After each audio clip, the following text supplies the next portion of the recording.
I started Facebook. I think I started the account in 2013 something. We had a group in Facebook known as Kerala Cricket Fans, then Cricket Rulers as well. So I was one of the moderators. Outside cricket, I'm a boring person. That is, cricket is small part now. Maybe in your life, maybe 10% or 50% is, rest 85% is outside cricket. So that is one of the reasons I have put that bio. Hi, John. How's it Hi, going? I'm fine. So, guys, firstly, I want to apologize for the 15 minutes of delay. John's is actually in Kerala, and it's raining cats and dogs there. And thank you for taking out time from your busy schedule.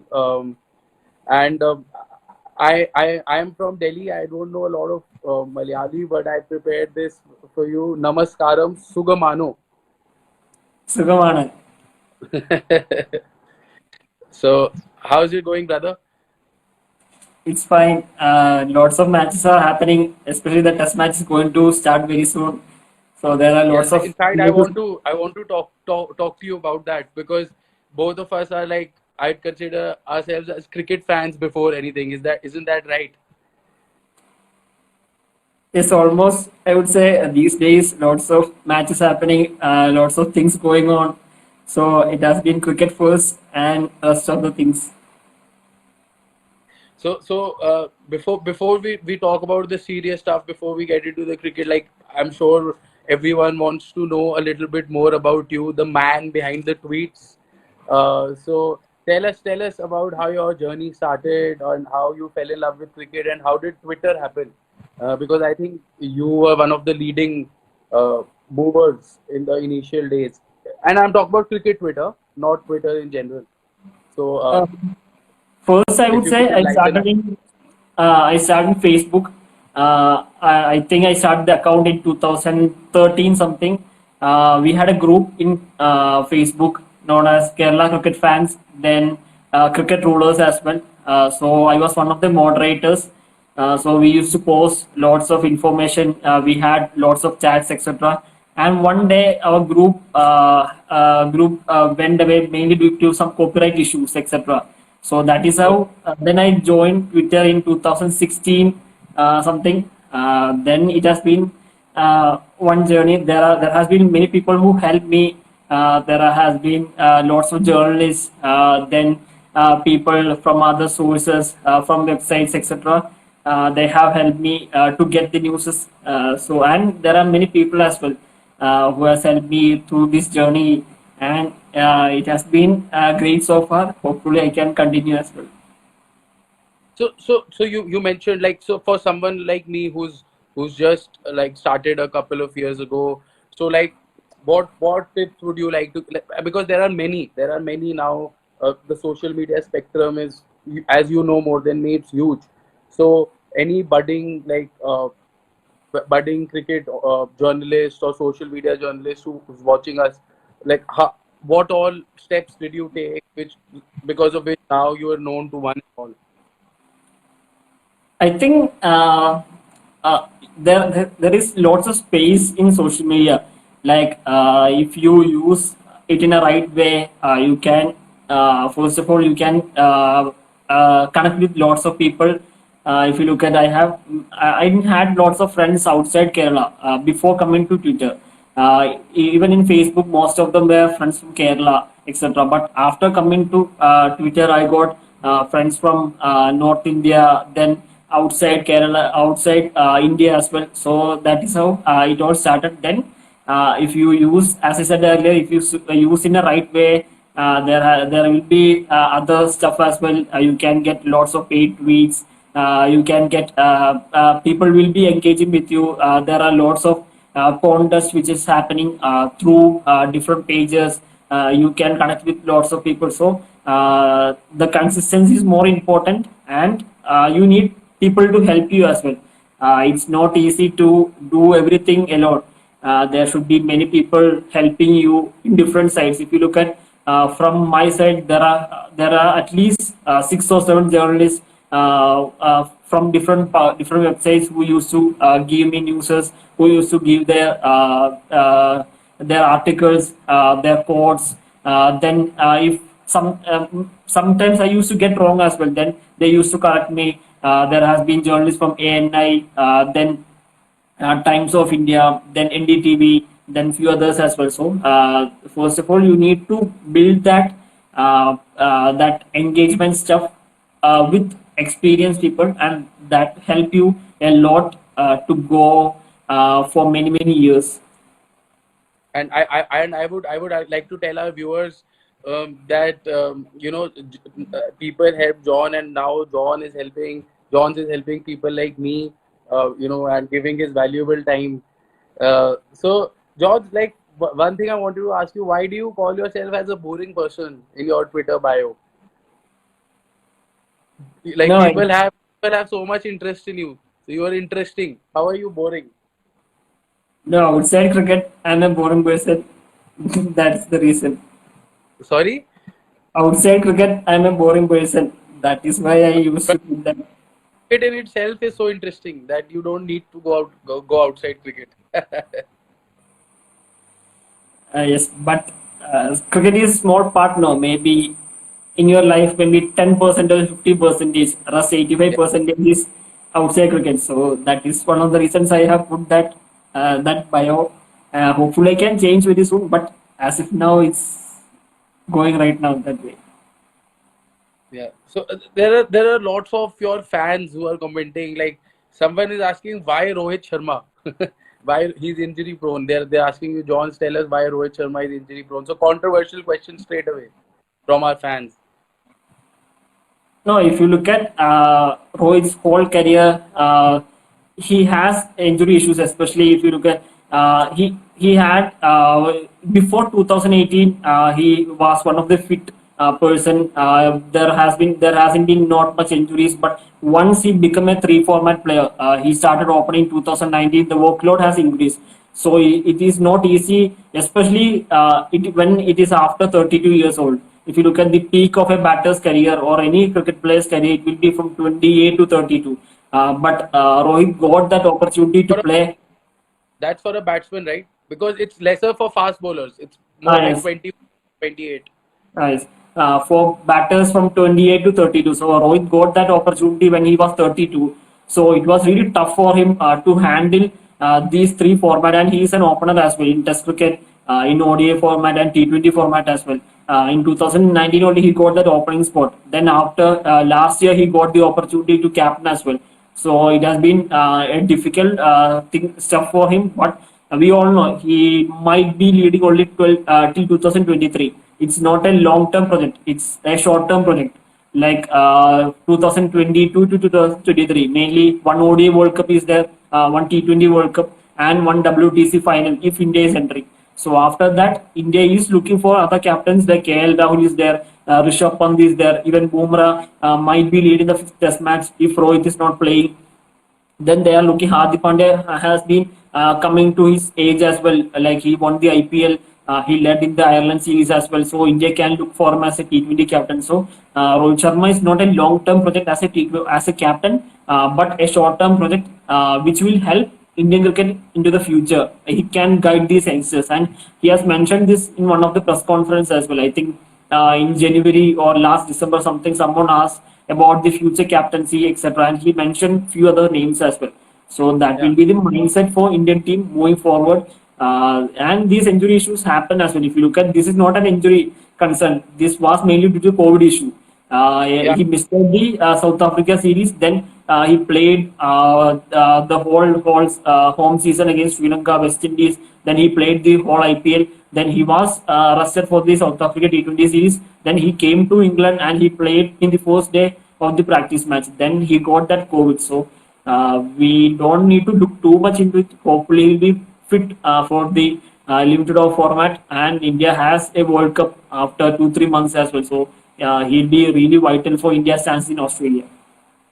Someone is asking, and I think they're being cheeky because they know that you're from Kerala. So they're asking you, do you think Sanju Samson can be a good replacement for Rohit Sharma in the T20?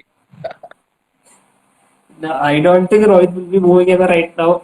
Mostly in So after 2020. the two World Cup, you think Rohit will continue in the T20 format?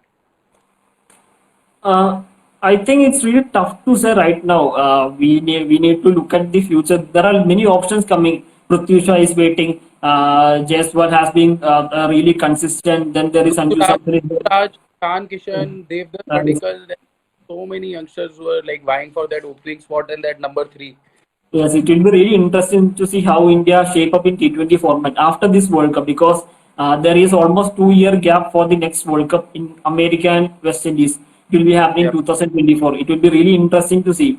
And there are lots of youngsters coming through the ranks. So it will be interesting times in T20 format, especially with IPL getting really hard. There are many youngsters coming to the ranks, so everyone need to be more consistent. So it will be really interesting times after the World Cup. And Johns, I get trolled a lot for this, but like that is part and parcel of our job. Uh, so I basically feel that it what it looks like is that if everyone is fit, then the top three for the 2022 World Cup will be top three will be will be similar as to the last time, the devastating campaign that we had.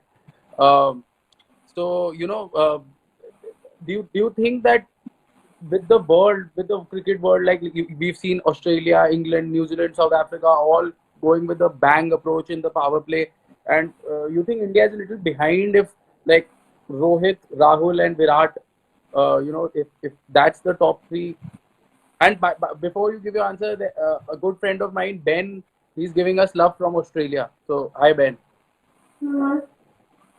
Coming to the top three, if you do in the T20 World Cup, it will be most likely to be KL Rahul, Rohit, and Virat. And especially World Cup is happening in Australia as well. So you need to have that experience factor. And these guys play pace really well and the bounce factor as well. I don't think the youngsters with just 3 or 4 months away, it won't be ideal for them as well. So I believe these three should be continuing. But after the 2020 to T20 World Cup, then India should be moving forward. There is 2 years of time left with lots of youngsters coming through the ranks, and India can look for a new setup which they went in 2007 T20 World Cup. There were lots of youngsters, and India won that World Cup. So India can look for that format after this World Cup. Okay, so like I think we can agree to disagree. I think um, I definitely feel like because by the goings on, I don't think that okay. So first, let me ask you: Will DK in your playing 11? Yes or no? I think he'll be part of my playing 11, but the issue Okay, will be Hardik in your playing 11. I didn't hear Obviously, that. Hardik is in your playing 11, right? If he is fit and available, he'll be part of any playing 11 of my Yeah, individual like format. here assuming everyone is fit. Okay, and you will have Surya Kumar Yadav in your playing 11. It will be between Surya versus Rishabh. Yeah, so that is what I want. So you caught me. That is what you wanted. So I feel that Surya Kumar Yadav personally is our best middle order batsman in T20 cricket.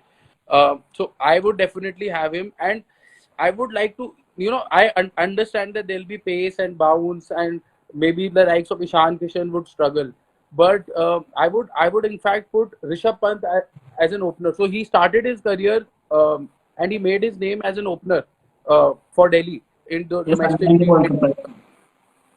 Sorry. In under 19 World Cup as well, he opened with Ishan. I would want because he'll be also be give you a left-handed option. I would definitely play only two out of the three, KL, Virat, and Rohit. But then again, I'll get trolled. So let's let's Um, but so Johns, and what about the next test match? So now Rohit Sharma has been ruled out. Who do you feel will come in?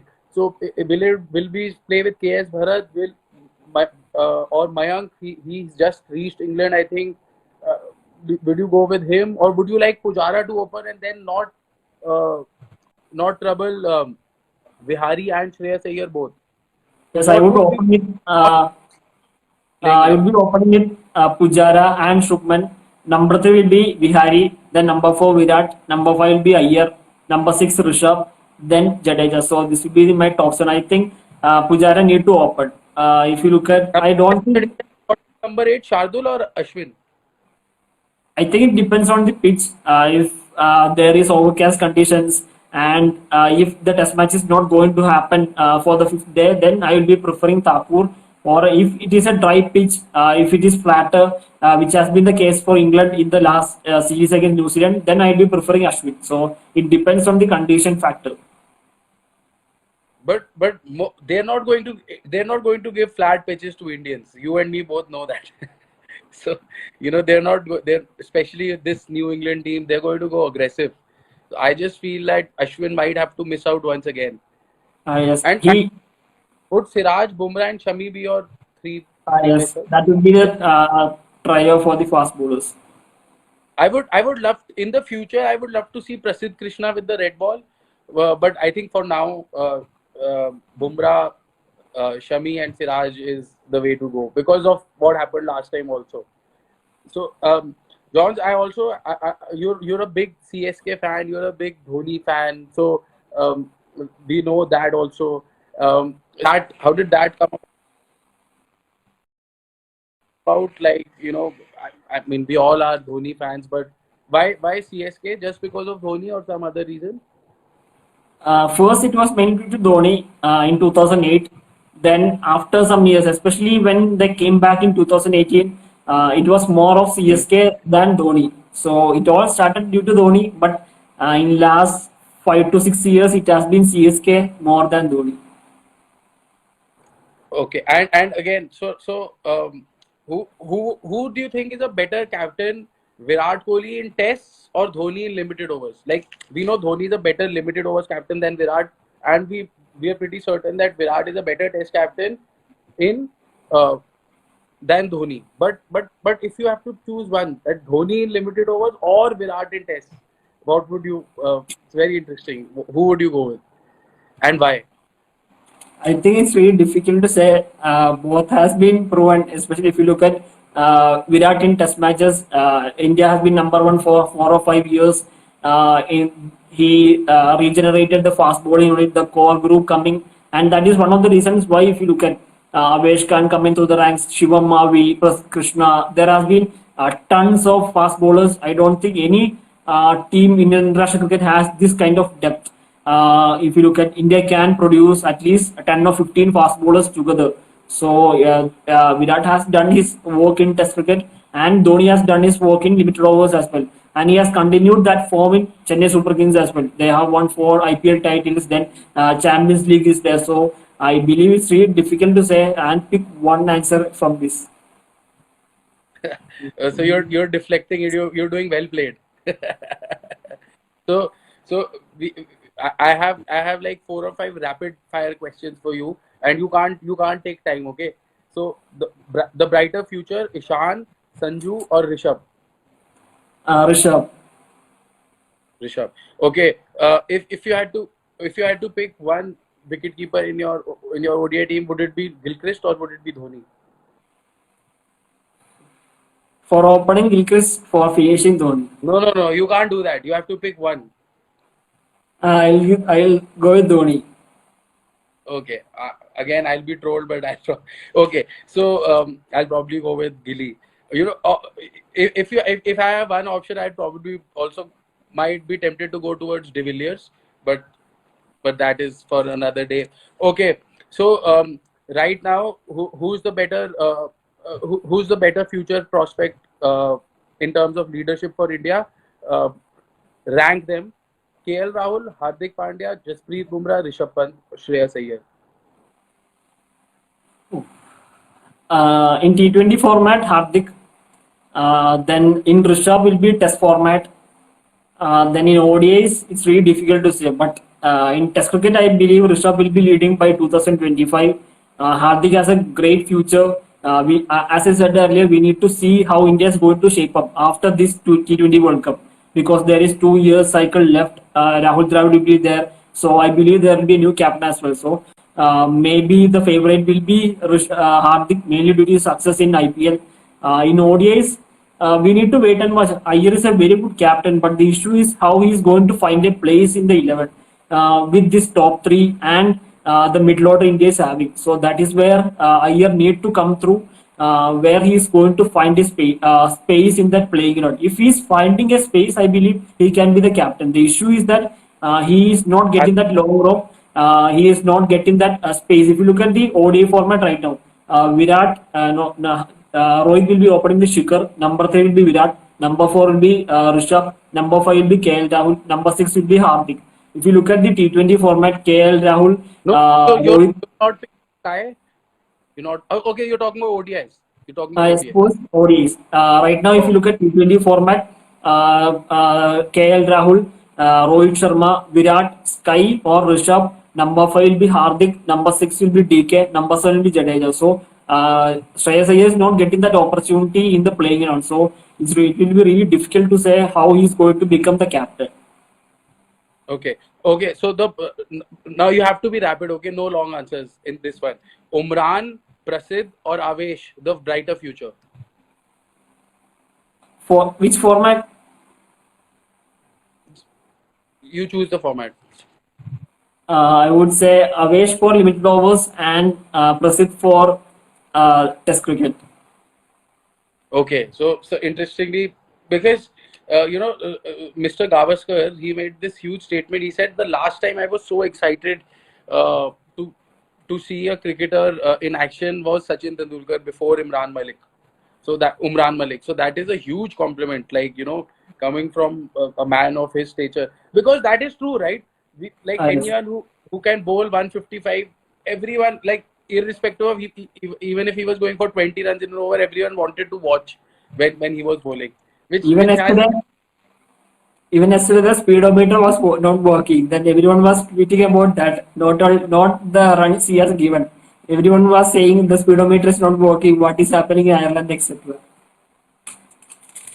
and now I have one question for you. Like, why doesn't India experiment with a wrist spinner in Test cricket? Like, this is for the cricket fanatics, not for our T20 lovers. But do you have any thoughts on that? Like, have you thought I about it? think it's mainly due to the control issue. If you look at the test match happened between Sri Lanka versus Australia today, Mitchell Jobson took 3 wickets, but the issue was he was giving runs. He was going for 4 runs per over. So the control issue, everyone can't be Shane Warne. That is why So he is what one about of the greatest. why not UZ? UZ has control, na? No, if you look at his numbers in first class cricket, etc., it hasn't been that great. One of the bowlers who has done so well in first class cricket is Rahul Chahar. He has a great control, but the issue is that he has been playing lots of white ball format these days, and we don't know how he's standing right now in Test cricket. But if you ask me, before 2 years ago, Rahul Chahar was one of the most consistent spinners in India. But right now, I don't think there is If you anyone. look, if you look 2 years ago, then Kuldeep was also like he was Uh, playing in the and he Uh, was doing really really well, wasn't yes, he? that 5 wicket haul in Sydney Test match, then Yeah. Dharmashala Test match haul. But right now, he just faded away. No, hopefully we can come by. Even he was going to lead in the Ranji Trophy for Uttar Pradesh. Then that India call came.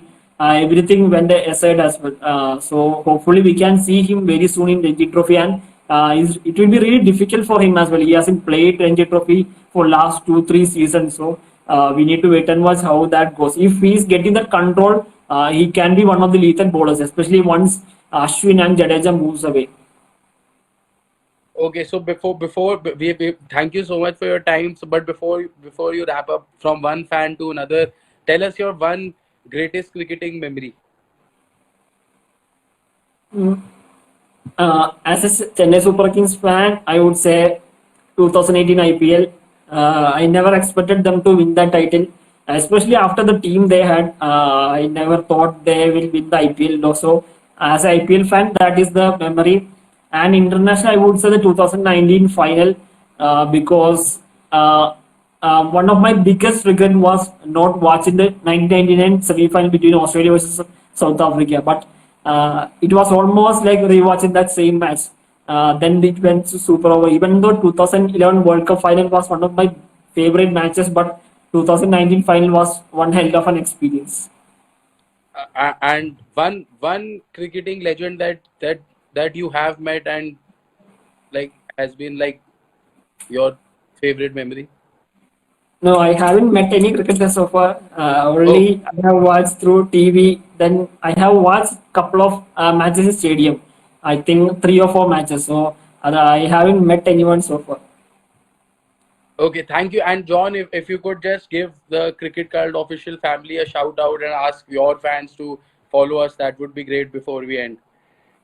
If everyone is watching, do check out this page. There are lots of very good contents in cricket. If you are liking, do share and do follow as well. You can watch lots of interviews. There will be lots of experts coming through the in coming days, and there is lots of matches as well. So if you need any information, do follow this page, and it will be doing wonders for you as well. Thank you, John. Thank you. Thank you so much. And I hope that you stay safe in the rains and you have a great time. Thank you. Okay, sure. Thanks a lot. Like, comment, share, and subscribe to Cricket Cult's YouTube channel.